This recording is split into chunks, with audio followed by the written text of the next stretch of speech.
And a very special happy birthday wish to our SBN moderator, Mod Mom. Celebrating her birthday today. Wish we could all be together. We will soon. Just wanted to say that our head moderator, who happens to be my mother, is celebrating her birthday today. Wish we could all be together. Love you, Mom. Thanks for all you do. God bless. And this song is for you.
White House coronavirus task force briefing has been pushed back to 5:45 Eastern time.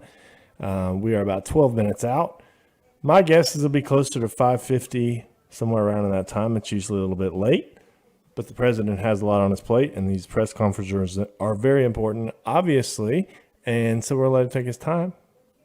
He's the boss, right? And usually, I don't know for sure, but usually when press conferences are held in the Rose Garden, there's some significance or announcement. So we'll see. Maybe there's some kind of announcement today. Or maybe they just want to get outside and out of that briefing room. I know I would. I am so tired of being cooped up in this studio. Here every day. Rinse and repeat. That's what we do. Don't forget tonight, Team Trump online tonight at 8 p.m. Eastern time, right here on RSBN. We will run it live. My friends at the Trump campaign resorting to some online programming while we're in this little hiatus with the rallies. So we're going to be running that live tonight at 7 p.m. Central, 8 p.m. Eastern time, right here on Right Side Broadcasting. We'll have that video up shortly. I'm working on it right now. Until then, and here we see the press coming out, so everybody's kind of getting ready. So maybe it won't be that much longer.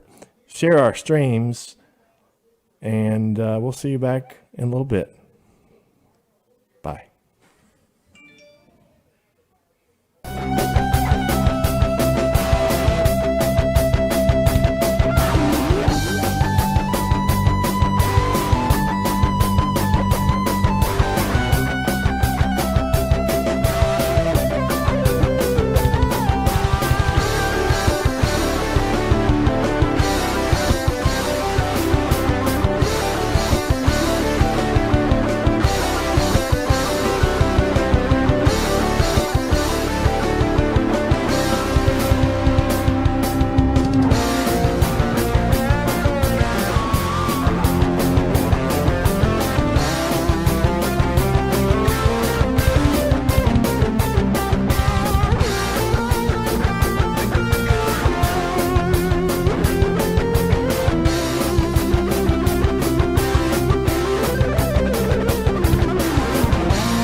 Who out there is ready to get back to work? I know I am. I might be working right now, but we are here live in the Right Side Broadcasting Network studio, awaiting the start of President Trump's coronavirus task force press briefing, which should begin any minute now. The time was changed from 5 to 5:45 Eastern time. So we expect him to be out any minute now. Just a quick update here to remind everybody who just tuned in, we will be airing the Team Trump online broadcast tonight at 8 p.m. Eastern time on RSBN. If you're on Facebook watching us right now, we'll begin that live stream somewhere around, I guess, 7:50 Eastern time. So be on the lookout for the notification. And we will continue to bring you these press briefings every day until the Trump rallies begin. Start back up again, which hopefully will be very soon. Hopefully this summer. We will get back to normal life. I am itching to get back to life as we knew it. We've been preparing for this moment for years, and this is probably the only thing that could have stopped the Trump rallies. And now, here we are. We are excited to get back to work. And so, stand by. We'll be with you shortly. President Trump should be up very soon. We already see Dr. Burks out there in the front row awaiting the commander-in-chief. Will there be an announcement today? I don't know. We're in the Rose Garden, so we'll see.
Currently awaiting the White House coronavirus press briefing. President Trump should be out very soon. I'm Joe Seals here at the RSBN studio. Just a reminder, we'll have programming from the Trump campaign later tonight at 8 p.m. Eastern Time, probably immediately following this briefing, so make sure you tune in for that. We will be broadcasting that live every night from the Trump campaign during this little hiatus we have from the rallies, which hopefully won't be too much longer. You'll be able to see that each and every night here on RSBN. Just go to rsbnetwork.com for the latest schedule of live events. And I want to thank everybody out there, and again, wish my mother a happy birthday today. It's her birthday. Mod Mom, as they call her in the chat room, RSBN moderator, you may know her as. She has been with us since the beginning and does a great job of keeping the chats family friendly. God bless you, Mom, and thank you for all you do. And thanks to all the moderators for all your hard work and just helping us keep the chats family friendly. Very important. We appreciate your patience waiting on us. We're still waiting. The president press conference was originally scheduled for 5 p.m. Eastern. It is now 6:15 p.m. Eastern time. So we're waiting, and we'll continue to wait as long as it takes, just like we have been doing the entire time. It is our pleasure to bring these broadcasts to you here at Right Side Broadcasting. So enjoy the wait. We hope you enjoy this beautiful shot of the Rose Garden. We expect the president to be out momentarily. So hang tight.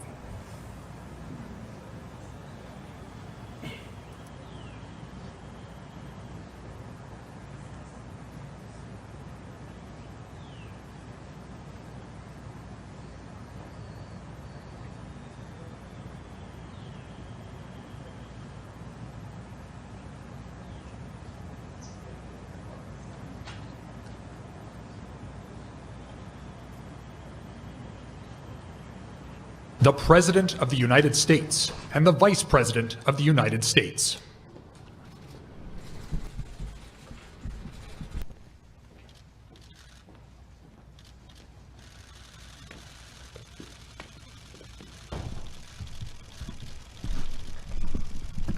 Thank you very much. Please.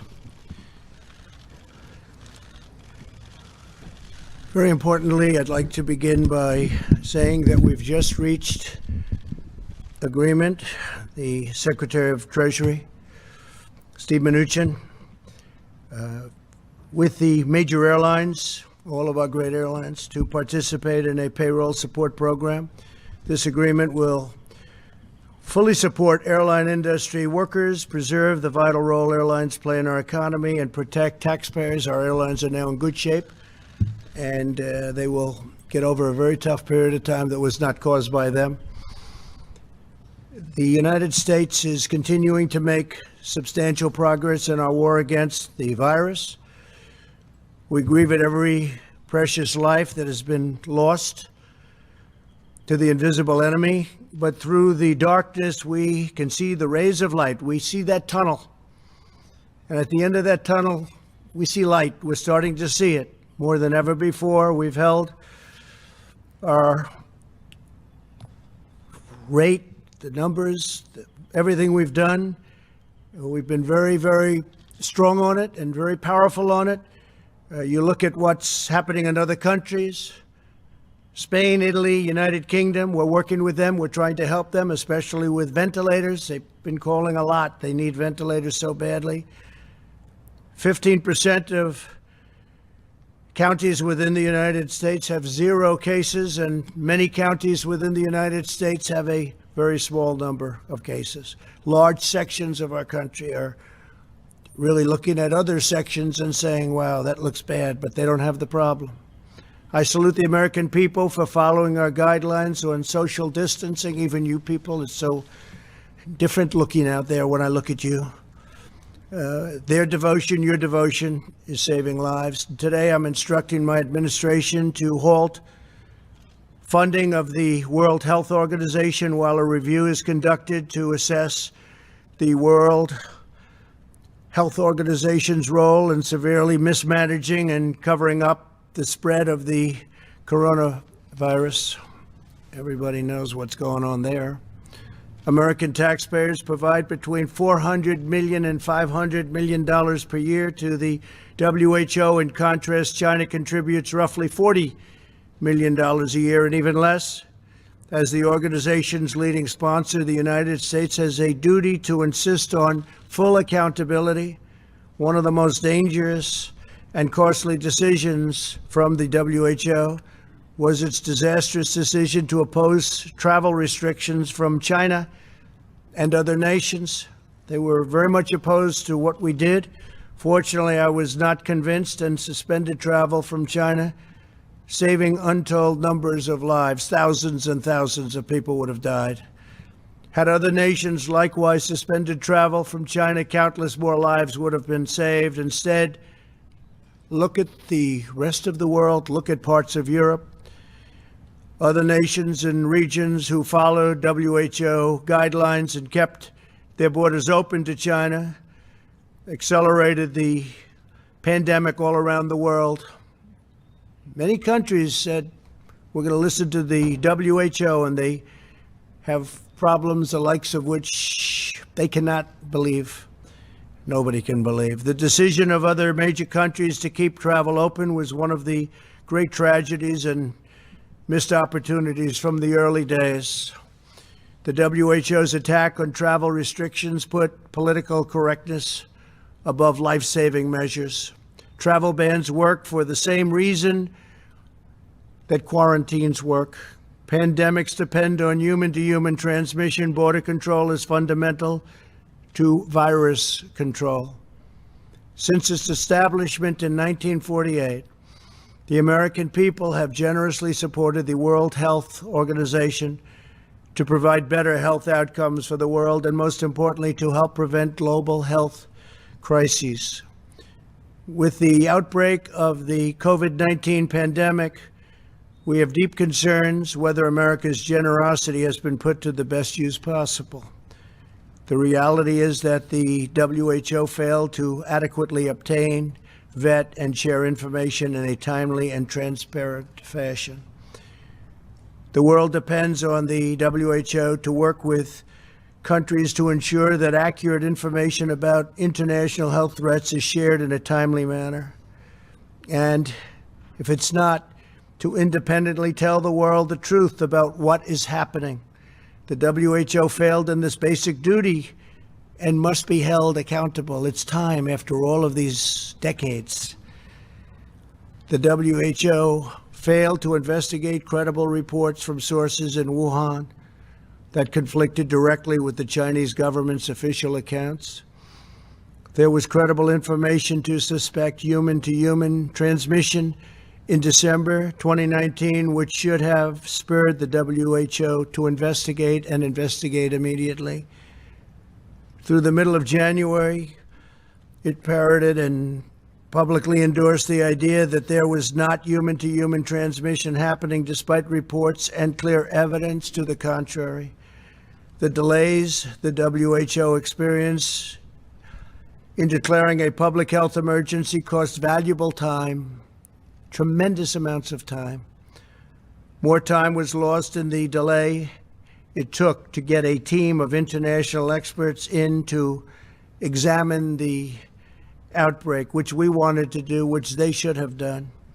The inability of the WHO to obtain virus samples to this date has deprived the scientific community of essential data.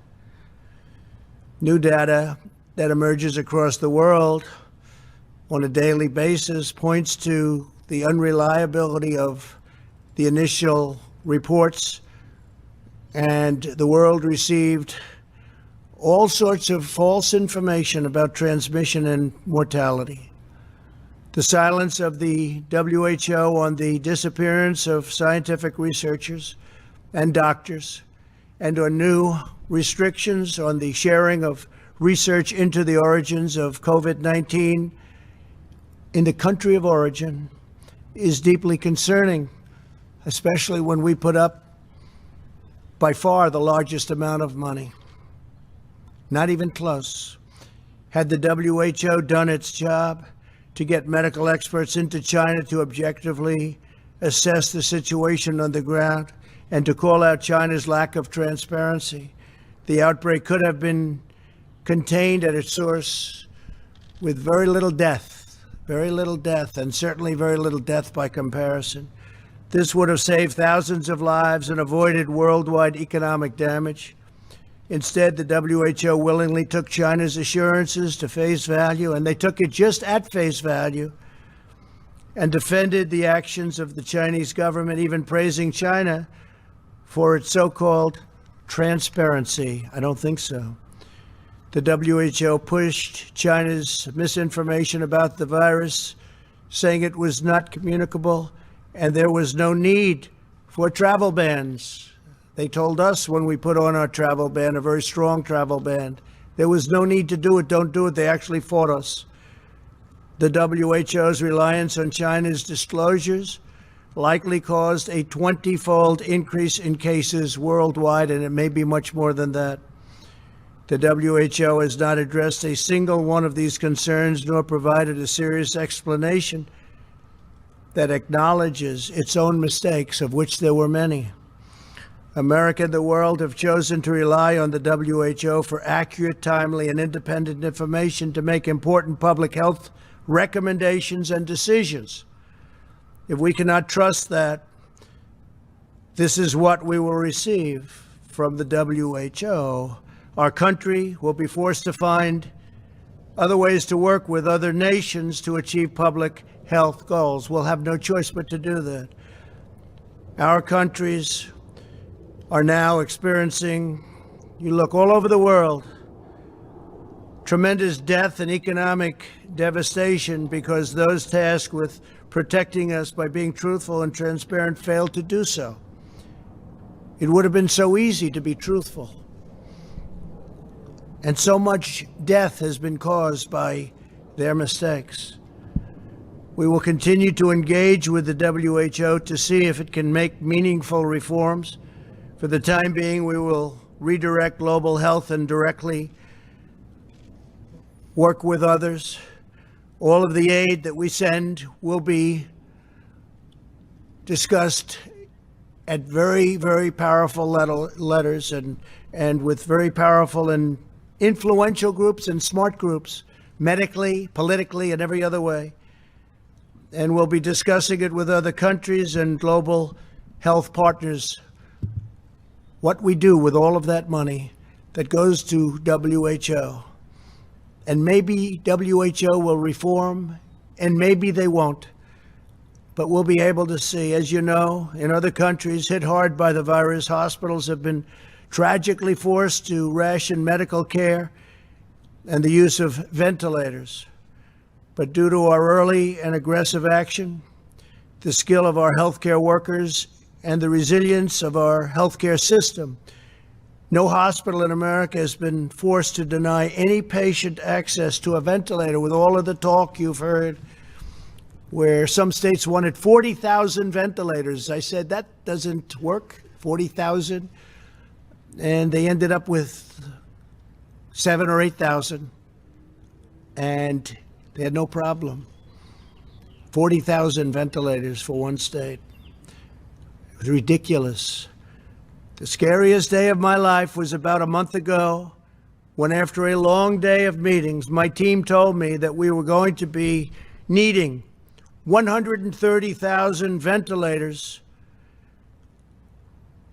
that we were short hundreds of thousands of ventilators. This is the system we inherited. I had governors requesting unreasonable sums that the federal government just didn't have. And you look at the states didn't have, the states were not prepared.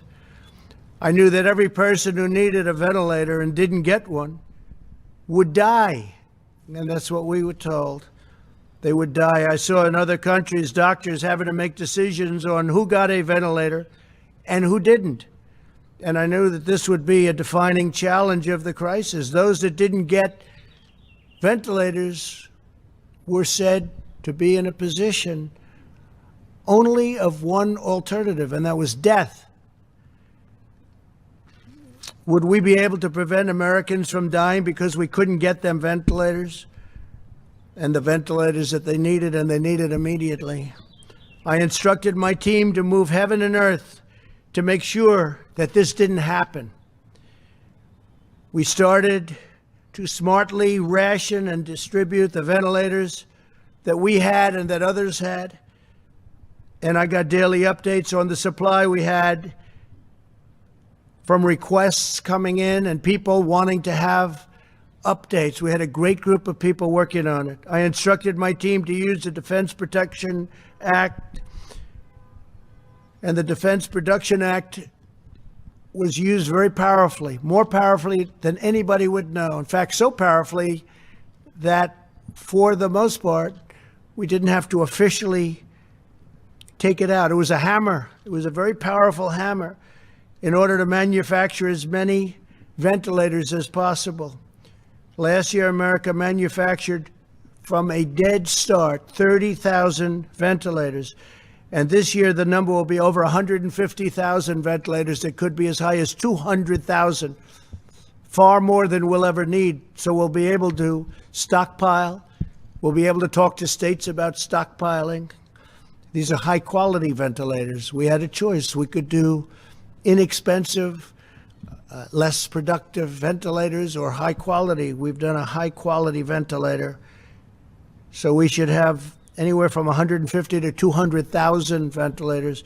In addition to that, we have 10,000 ventilators right now in the federal stockpile, ready to move. Should we need them? We might not.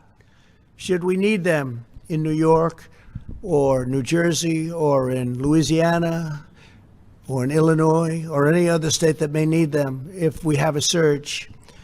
I'd like to ask Adam Bowler to come up and just say a few words. He's done a fantastic job, a young man who worked 24 hours a day on handling this situation, and I'd just like to have Adam, wherever he may be, come up and say a few words. Adam, please.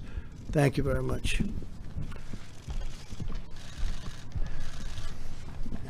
Thank you. Thank you, Mr. President. At your direction, this country has worked hard over the past few weeks to ramp up ventilator production through all means possible. Thousands of ventilators are coming in now, monthly, with over 100,000 by the end of June. At the same time, there are over 60,000 ventilators in our hospitals right now that are not in use. Knowing this, and at your direction, we reached out to the American Hospital Association to design a system that allows hospitals to lend ventilators to other hospitals right when they need it. Within the past week alone, 20 top health systems have signed up for this dynamic ventilator reserve, representing over 4,000 ventilators. Not only do we have top academic systems like Cleveland Clinic and Mayo Clinic, but we also have top health systems from New York City, New Orleans, Washington State, and California. Over a week ago, these places would have needed help, but now they are here to help. There's been no American that has needed a ventilator that has not received one. This dynamic virtual reserve, combined with our strategic stockpile, will ensure that this is always the case. I'd like to thank the President for his leadership and directive to focus on public-private partnerships like this one. I'd also like to thank Sam Hazen from HCA, Lloyd Dean from Common Spirit, for leading this effort with the AHA and the Federation of American Hospitals. These have been difficult times. A few weeks ago, the Vice President came into my office, and he reminded us of the power of the resilience of the American people and of private companies. We needed it that day, Mr. Vice President. This partnership is another example of Americans helping Americans. Thank you. Thank you very much. Fantastic. Thank you, sir. I'd shake his hand, but I'm not allowed to. Times have changed, haven't they? Thank you very much. You did a fantastic job. We're very proud of you. You and your whole team. Thank you. Today, we are taking further action to maximize our oversupply in available ventilators. This afternoon, I met with the leaders, the top people of many of America's big, powerful, beautiful, and very, very important hospitals and hospital associations who join us today. We had a great meeting Learned a lot. And they've been going through a lot. They've been doing a fantastic job, as everybody here will attest. I'm pleased to announce that my administration is partnering with the hospitals across the country to create an innovative new system called the Dynamic Ventilator Reserve, so that we're going to have tremendous numbers of ventilators that we're able to help our states with at a later date. If there's ever a problem like this, which we hope to God will never happen again. It was 1917, 1918. That's a long time ago. We hope it never happens again. And I'd like to ask Rick Pollack, CEO of American Hospital Association, Sam Hazen, CEO of HCA Healthcare, that's the largest in the United States, Warner Thomas, CEO of Ochsner Health, and if I could, My Hall. Are you here from Cleveland Clinic? Somebody? Good. Thank you. Come on up, folks. Please. Thank you. Say a few words. Thank you very much, Mr. President. We appreciate the opportunity to work with you and your team on the Dynamic Ventilator Reserve Program. This will provide a really important mechanism for us in serving our patients and communities by ensuring that this vital equipment will be available to critical areas that are in need. You know, as this battle against this disease has affected the country a little bit unevenly, the rates of infection, hospitalization, and ICU use varies from one region to another. In some places with lower infection rates, some ventilators may not be in use, while other areas are potentially stretched beyond their capacity. The database of available ventilators that we are creating will allow us to flex so that we can make sure that available equipment can be shared with those in need. We appreciate the leadership of the health systems that are here today that has stepped forward. And Adam mentioned a few. I don't know if he caught Dr. Fritz Francois from NYU Langone and David Dill, the CEO of LifePoint as well. We appreciate the work of the administration in helping us find innovative solutions to ensure the best care for our patients. We'll continue to work with hospitals and health systems across the country to add to this reserve further.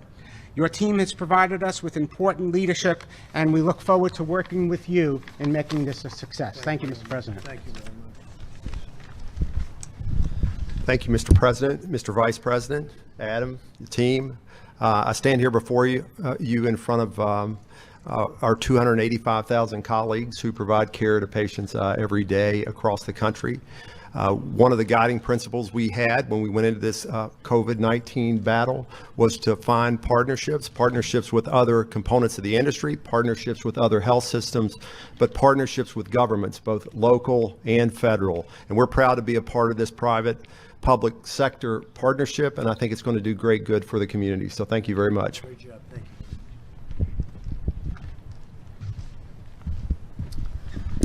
Thank you, Mr. President. It's great to have Ochsner Health be part of this program. We certainly have been a recipient, and the state of Louisiana has been a recipient of help getting ventilators to our state and to Ochsner Health. We're currently taking care of about 60% of the COVID patients in New Orleans, and we did see a spike over the past few weeks, but we're starting to get on the other side of that and heading in the right direction.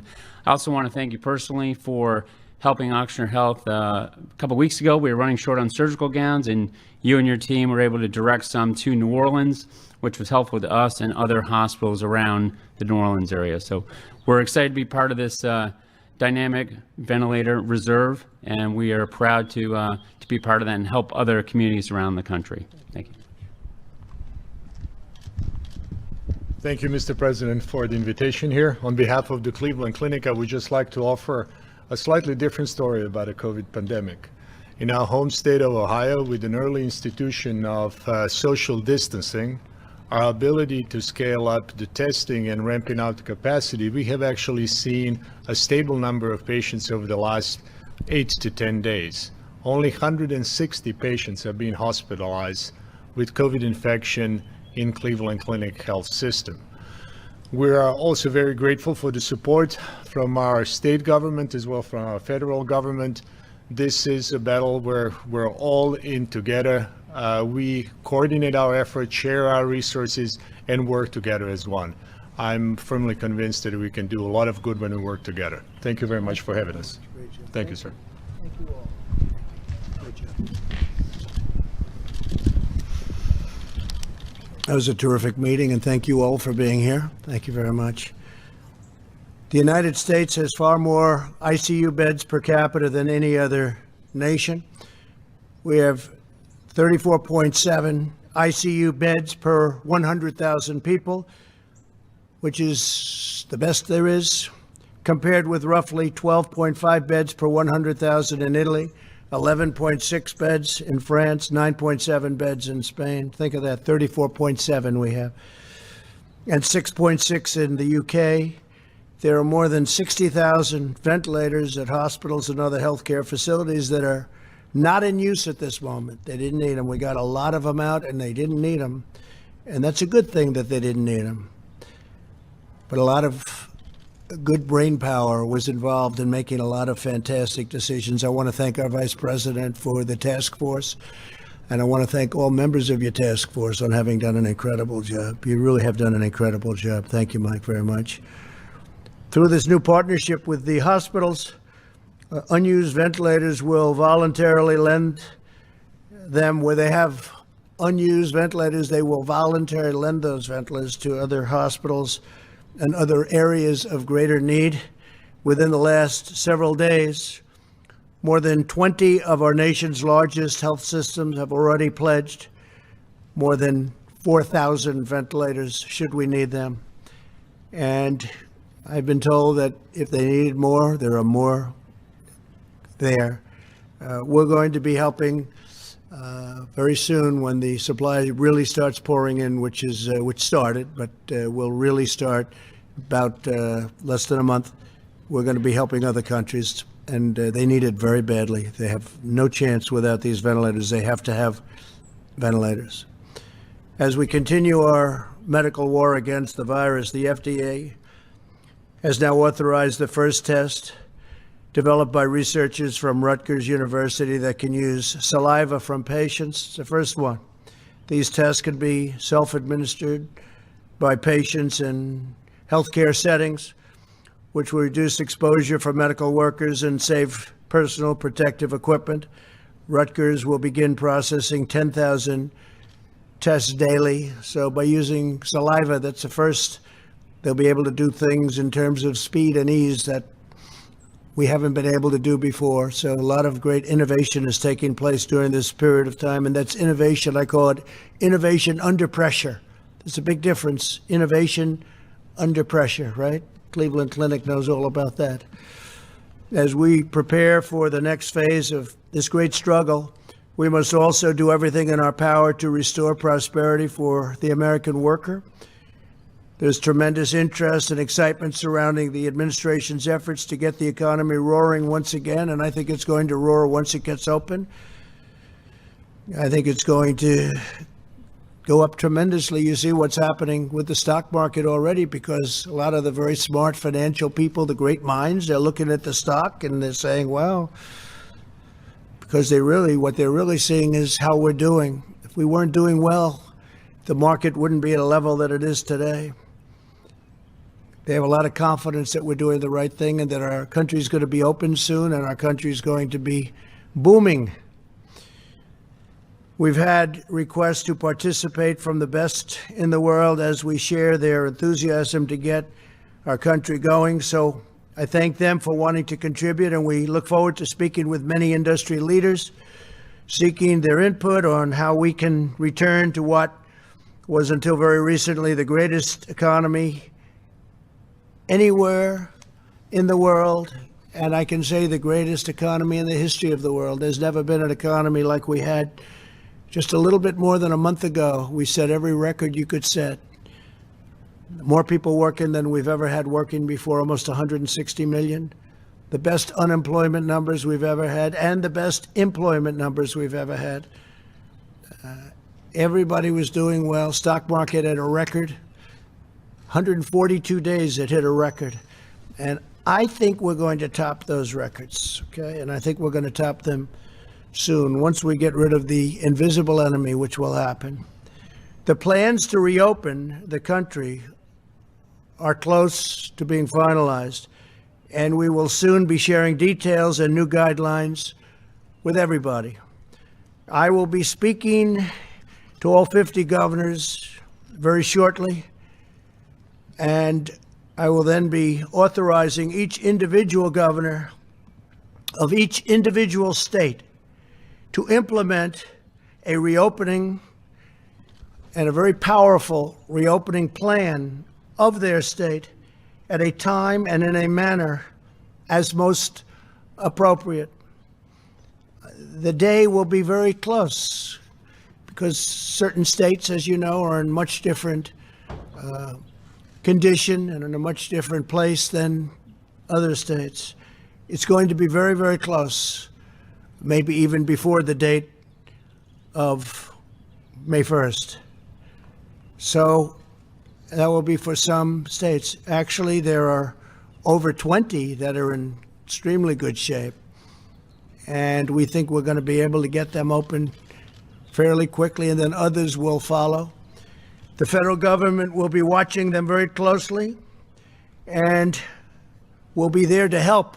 We'll be there to help in many different ways, as we've been, where we built hospital beds at a number that nobody's ever seen before, where we did the ventilators that we just discussed at a level that nobody's ever seen before. Nobody can even believe. Other foreign countries, even powerful countries, can't believe what we were able to do with ventilators. Big, powerful countries, big producing countries can't believe what we were able to do. We will hold the governors accountable. But again, we're going to be working with them to make sure it works really well. Now, we have a list of people that I'll be speaking to over the next very short period of time, in many cases tomorrow. We're going to have elected officials, and we'll be submitting that list to you within the next 24 hours. But we have a list of different industries that I'll be discussing by meeting by telephone, because we don't want people traveling right now. The American Farm Bureau Federation, Zippy Duval, Cisco Systems, Tyson Foods, Purdue Farms, Cargill, Archer Daniels, Midland Company, Corteva, Tractor Supply Company, Seaboard Corporation, Grimway Farms, Mount Air Farms, and others in the agricultural business. In banking, it's Bank of America. Brian Moynihan's been great. J.P. Morgan Chase, Jamie Dimon, Goldman Sachs, Citigroup, Wells Fargo, U.S. Bancorp, Morgan Stanley, James Gorman, Grand Rapids State Bank, Southern Bancorp, all great institutions with lots to say and lots of good ideas. And if you look at how Paycheck has been working out, the numbers are incredible, and I hope Congress is going to be able to supplement the amount of money going to our workers. I hope they're able to get that done very quickly, because it's been an incredible success, and many are already spending that money, and the money's been distributed at numbers that nobody believed possible for this short period of time. It was only a week ago. But a lot of money has been distributed already. It's going to keep our small businesses open. The Construction Labor Workforce International Union of Operating Engineers, Jim Callahan. North America Building Trades Union, Sean McGarvey.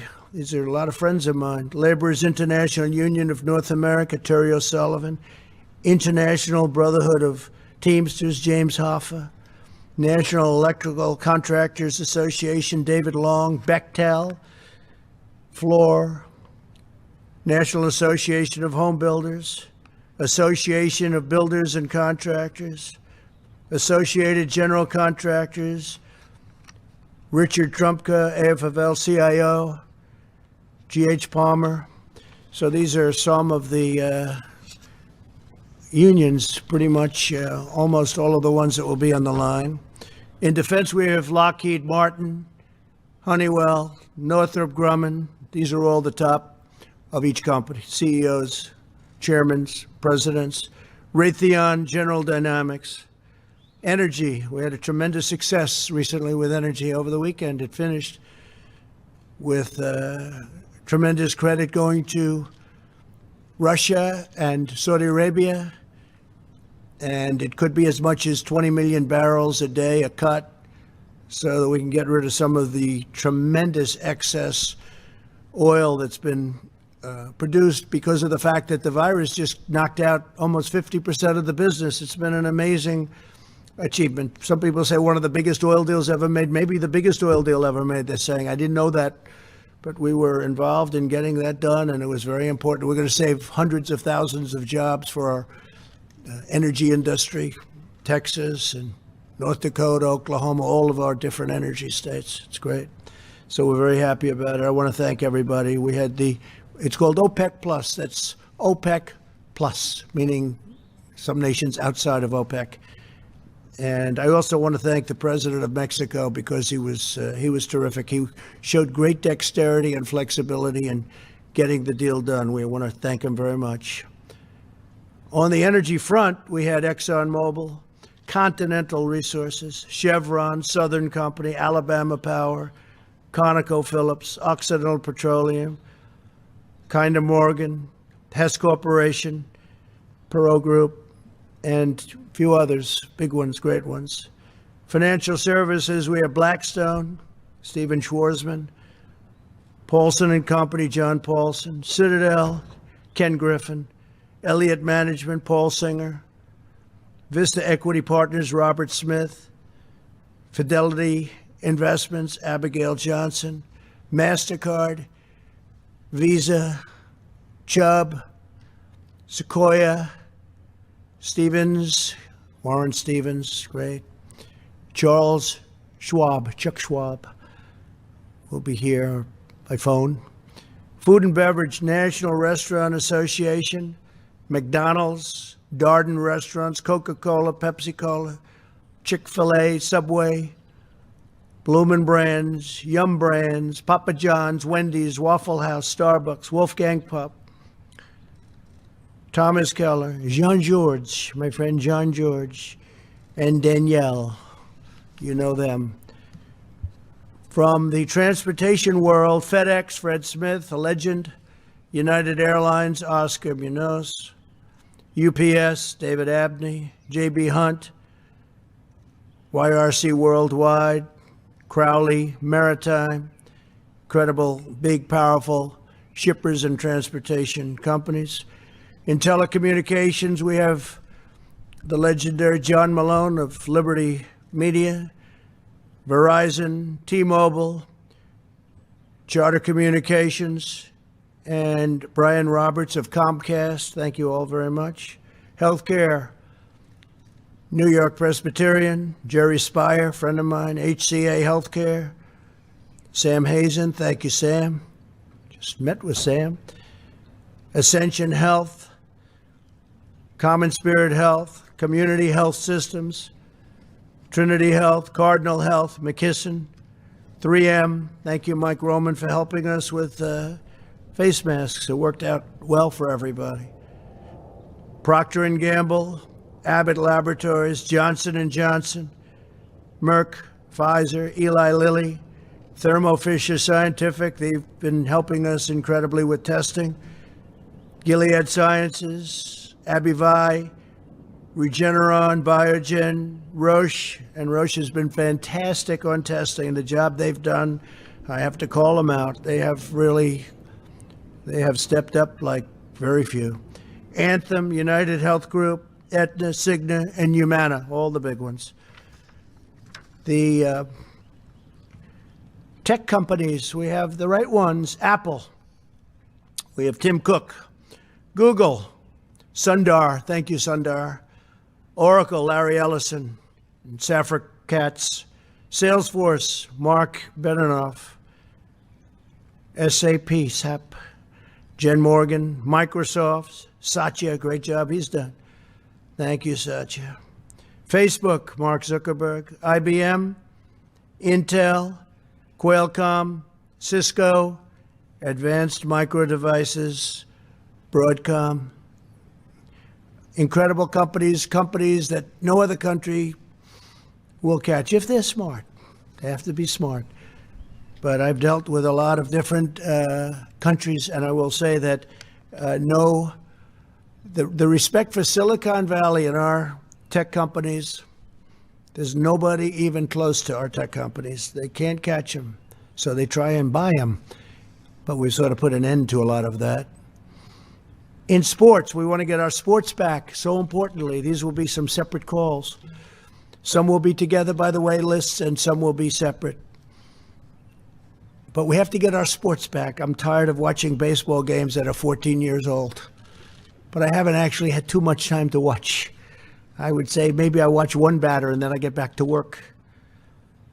The NBA, Adam Silver. The Major League Baseball. We miss our baseball. This is baseball season right here. Rob Manfred, thank you very much. NFL, Roger Goodell. Thank you, Roger. UFC, Dana White. Great Dana White. PGA, Jay Moynihan. LPGA, Michael Wan. USTA, Patrick Galbraith. Major League Soccer, Don Garber. WWE, the great Vince McMahon. NASCAR, Lisa Kennedy. Thank you, Lisa. NHL, Gary Bettman. From the New England Patriots, Bob Kraft. Dallas Cowboys, Jerry Jones. Dallas Mavericks, Mark Cuban. And some of the thought leaders that we're going to have, and there are some others that we are having, we're just waiting to hear, but everybody's saying yes, I must say. John Allison, Heritage Foundation, Kay Cole James, great person. Hoover Institute, Condoleezza Rice, another great person. Art Laffer, Steve Moore, Steve Forbes, Larry Lindsay, Catherine Reynolds, Scott Gottlieb, just spoke with Scott, Jim DeMint, and Jim has been a terrific friend, Bill Haggerty and Ray Washburn. And religious leaders will be coming on Friday. We'll be speaking to, and we're going to have a separate list, but we have tremendous enthusiasm to meet by our great religious leaders. We have incredible people, and they want to be a part. And we'll be talking about churches, and we'll be talking about opening, and we'll be talking about things that are very important to a lot of people, including me. We're going to find out how we're doing in that regard. So those are the names that we have on our list. They're the names that are, I think, the best and the smartest, the brightest, and they're going to give us some ideas. But we're all set. As I said, the governors are going to be opening up their states. They're going to declare when. They're going to know when. Some can open very, very shortly, if not almost immediately. We'll give a date, but the date's going to be in the very near future. So we'll get it open. Individual states, when the governors will be held accountable. If they need things, we'll help them get those things, but we want them to do their testing. We want them because they're equipped to do testing. We've created incredible tests, and we've done more testing than anybody's ever done in the world right now. And we had a broken system, and now we have a great system. We have a system where other countries are coming to us and saying, we want to get some of those tests. I want to thank Abbott, because Abbott came up with the first simpler test. The first one was rough. I think it was more of an operation than a test. The first one was for anybody that took it. It was not easy. But now we have a very simple test with Abbott. Now we have saliva. We have lots of other things that are happening, but we have millions of tests. The governors are responsible. They have to take charge. They have to do a great job.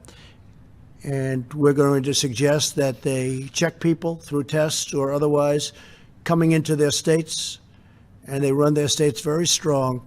Eventually, we won't have to do that. Eventually, this will be gone. But for a while, we're going to do it. So they're going to take charge at their borders. They're going to take charge of people coming in, and maybe to an extent, depending on what they work out with a nearby state, it may be also people leaving. And they'll be able to do that very shortly. We'll be announcing a date, but it'll be very short. And frankly, it'll be at a time that will be earlier than the deadline that we imposed, the end of April. So we think that some of the governors will be in really good shape to open up even sooner than that. We'll speak to them, but we're all set. We're counting on the governors to do a great job. Others are going to have to take a longer period of time until they're in a position to say we're ready to go, and that's okay. We understand that. Some of the governors have a very tough situation, but in almost all cases, it's all starting to come down. We're very proud of the job everybody's done. And if you look at the numbers, so the minimum, as portrayed, Deborah's here, Dr. Birx has been fantastic. The minimum was 100,000 deaths, and I hope to be substantially under the minimum, meaning we all hope, Mike, right? We all hope to be substantially under. We did the right thing because otherwise it would have been, the projections are 2 million people. The actual projection was 2.2 million people. And if you cut it in half, that would be 1.1 million people. That's many more. That's double the Civil War. And if you cut that in half, you're talking 500,000 or 600,000 people. That's what we lost in the Civil War. And that's cutting it. And we're not going to, that would not be acceptable. It would not be acceptable. One life isn't acceptable, but we weren't given that option. So I'm confident that these respected people that I just read from the list will give us some great ideas in addition to what the governors have learned. The governors have learned a lot. I've spoken to governors that at the beginning it was a contentious relationship, and now it's a very friendly relationship and a really great relationship. And I'm proud to say that some of them I think are friends. In some cases they're Democrats, but I think they like me and I actually like them. I'll tell you who they are someday. But we're all getting along and we all want to do the right thing. And I think they're going to do a great job of leading their individual states. It'll be a beautiful thing to watch. They'll go and rely on their mayors and their local town officials. They bring it right down.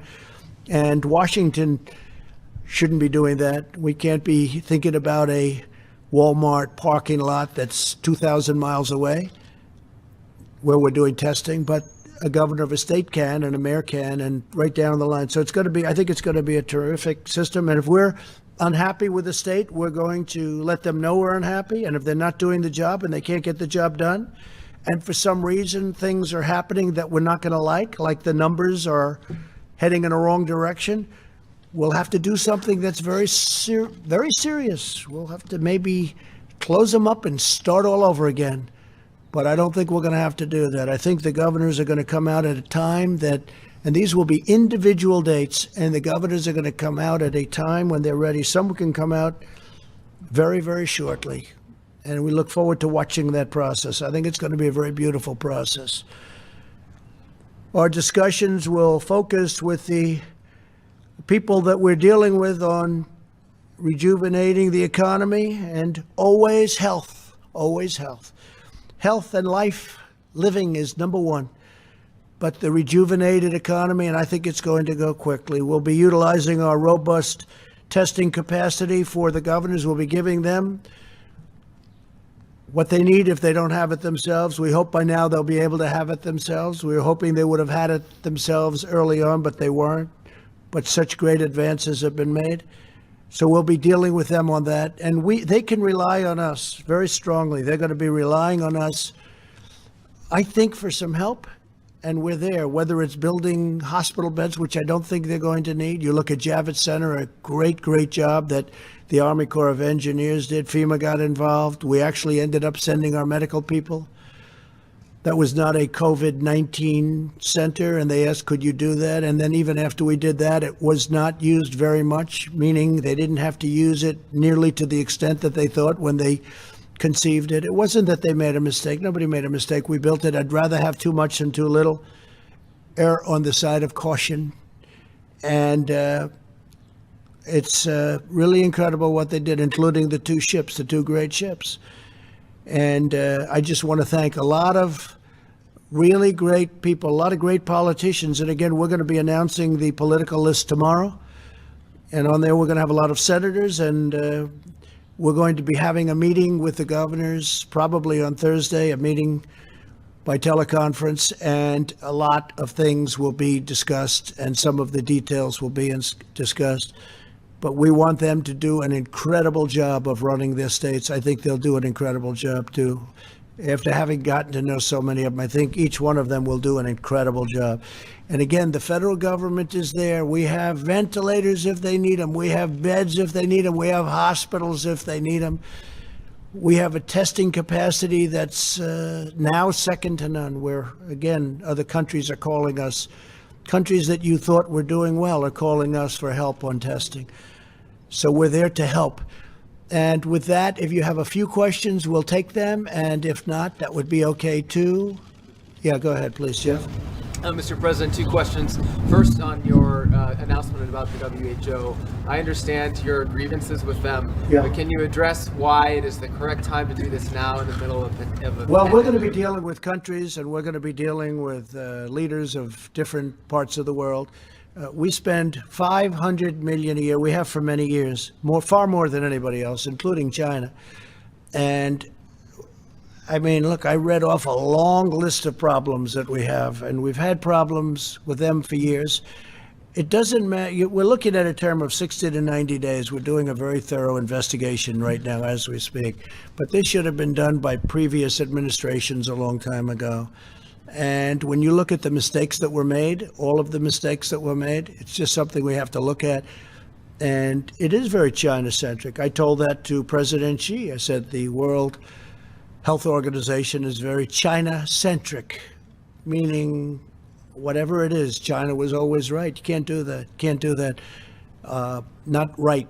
And we spend, and again, it's not a question of money, but when we're spending $500 million and China's spending 38 million, 34 million, 40 million, 42 million in a case, it's, again, not money, but it's not right. So we'll see.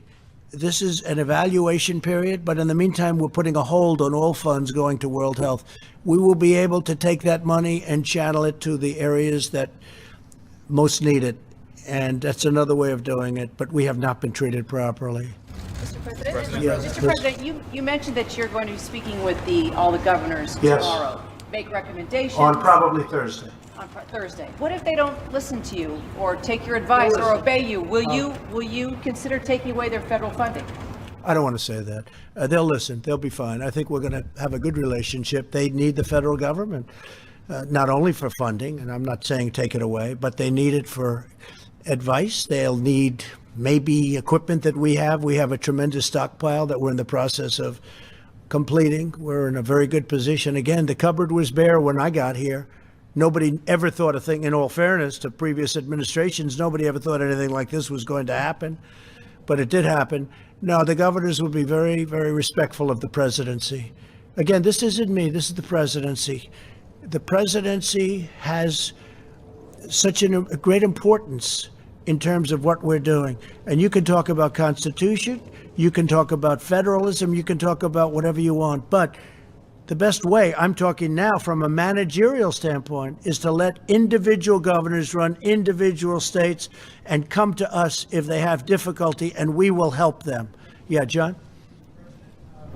You talked about having testing and tracing equipment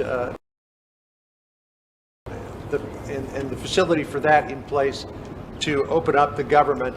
Dr. Fauci said this morning that critical testing and tracing ability does not currently exist. Well, I don't know. Look, I don't know. I don't know what he said. My question is, will it exist by May 1st? The individual governors have testing. The individual governors, we have many forms of testing, and new testing is being developed. Our country has to get open, and it will get open, and it'll get open safely and hopefully quickly. Some areas quicker than other areas, but there's tremendous testing, and the governors will use whatever testing is necessary. And if they're not satisfied with their testing, they shouldn't open, but they'll use whatever testing is necessary. Go ahead, please. Thank you, Mr. President. Back to the WHO. Will you support the organization again if Tedros is immediately replaced, or do you want to see him step down as possible reform? Well, we're doing an investigation. I don't know the gentleman, but I know there have been problems, and it's been very unfair to the United States, just like the World Trade Organization has been very, very unfair, and now they're coming into line. when they consider China a developing nation. And because China's a developing nation, they take massive advantage of the United States. Why didn't other presidents stop this? I've been talking about it from the day I got in, and we're looking at that very, very strongly. World trade, So I have a problem with world health and world trade, both of them. I'm not sure which is worse, you want to know the truth, but we'll figure it out, okay? Go ahead, Chris. Thank you, Mr. President. You were just criticizing the WHO for praising China as transparent, but you were saying many of the same things about China just a couple of months ago. So, I mean, how do you square your decision to... Well, I did a trade deal with China, where China's supposed to be spending $250 billion in our country. We're going to be watching very much to see. Now, it got a little bit waylaid by the virus. But look, I'd love to have a good relationship with China. But if you look, and we made a phenomenal deal. China has paid, because of me, China has paid us tens of billions of dollars over the course of a very short period of time. Billions of it. Some of that money has been spent to farmers where they were targeted by China. We cannot let that happen. We can't let that happen. So we ended up signing a very good trade deal. Now I want to see if China lives up to it. I know President Xi. I think he will live up to it. If he doesn't live up to it, that will be okay too, because we have very, very good alternatives. Go ahead. Yeah, thank you.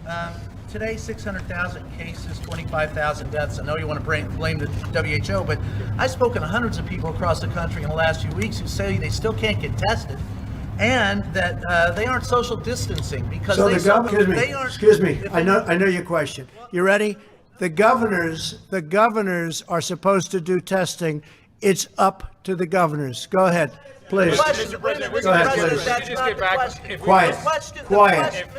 Quiet. They say that they are not. Mr. President, they are following your lead. That they are not social distancing. The governors are doing the testing. It's now not up, and it hasn't been up to the federal government. Go ahead. Mr. President, I'm going to have a quick follow on the WHO, but if May I told them when they put this guy here, it's nothing but trouble. He's a showboat. If you keep talking, I'll leave, and you can have it out with the rest of these people. If you keep talking, I'm going to leave, and you can have it out with them. Just a loudmouth. Go ahead. If you could kind of clarify, are you basically lifting your slow the spread before the May 1 deadline? No, I'm not at all. How many The states? governors are going to be running their individual states. Some of them will say, no, I can't open now. And some of them may last longer than we even would think. Others will say, I can. You can go. I don't want to mention states, but there are numerous states that are in great shape right now. They're viewing the rest of the country like, we don't even believe this is happening. We have a lot of those states. They're set to open practically now. I mean, they would be open now. We're going to let them open sooner than the date. We're going to pick a date. We're going to get a date that's good, but it's going to be very, very soon, sooner than the end of the month. But there are many states out there that are looking at this, and they're reviewing it, and they're saying, shouldn't be even included in this. You know, there are some that want to open up almost now. Now, if we disagree with it, we're not going to let them open. We're not going to let them open. If some governor said, you know, has a lot of problems, a lot of cases, a lot of death, and they want to open early, we're not going to let it happen. So we're there to watch. We're there to help.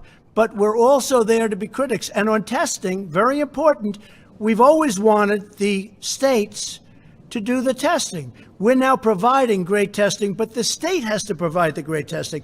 The state has to provide the ventilators, but they didn't do that. So we ended up going into the ventilator business, essentially, and we've made tens of thousands of ventilators, and we solved a big problem for the states. But we want them to do the testing, and we are there to help. Yeah, please. I have two questions, or I have a question on the One governor. question, just one. Well, I have a question on the governor. So first, can I follow up on Jordan's, One question. Go Can ahead. I follow up on Jordan's question? Do you Go ahead. want to walk back where you did praise China in January for being? I'm always respectful of China.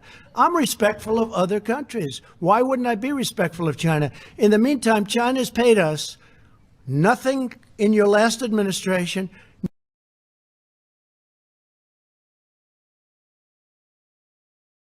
Nothing in any previous administration.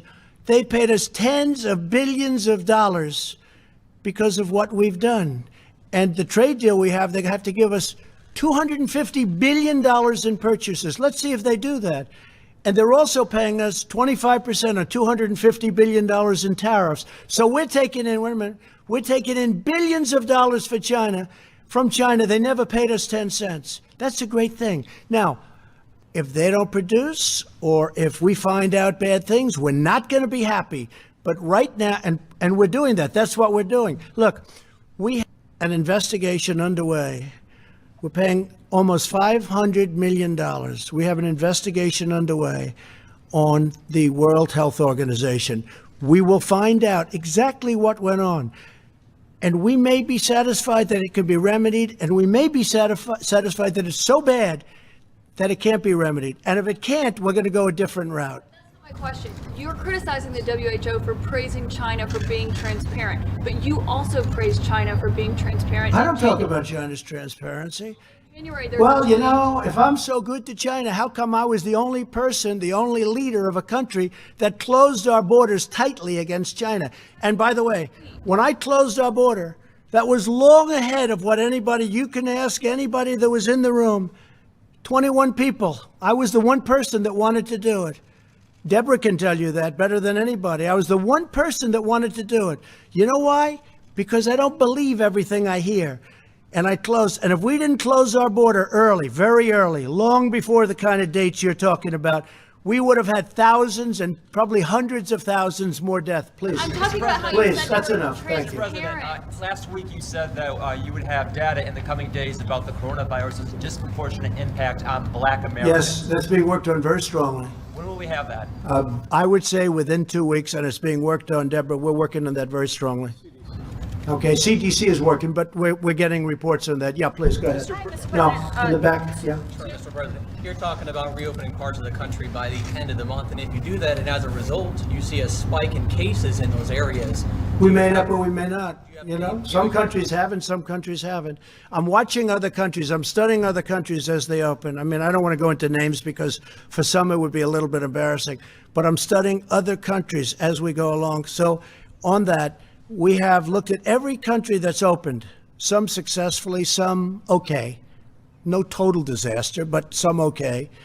And some have to go back to the hot spot and fix the hot spot. We think we're going to do it very successfully. Again, we have one country, but we have lots of different pieces. It's a puzzle. We have beautiful pieces, beautiful states with capable governors. They know when it's time to open, and we don't want to put pressure on anybody. I'm not going to put any pressure on any governor to open. I'm not going to say to Governor Cuomo, you got to open within 7 days. I want him to take his time, do it right, and then open New York. I'm not putting any pressure on the governors. Some of them don't need pressure or not pressure. I mean, they're ready to go. And that's a good thing. So we'll open it up in beautiful little pieces as it comes along. Please go ahead, behind you. Yes, just a quick question. You spoke about Governor Cuomo. Just wondering if you have any thoughts on some of his remarks from earlier today, where he basically said that were New York to be pressured to be open, it would cause a constitutional crisis. And he basically said that you declared yourself. I'm wondering if you heard those thoughts. I've declared myself as king. You know, I heard he said that, but I didn't see the remarks. But he understands how we helped him. He needed help. We gave him 2,900 hospital beds. He didn't use them. We gave him a ship. He didn't use them. And I'm not saying, but I'm saying that's good because you know what? That means he didn't need them.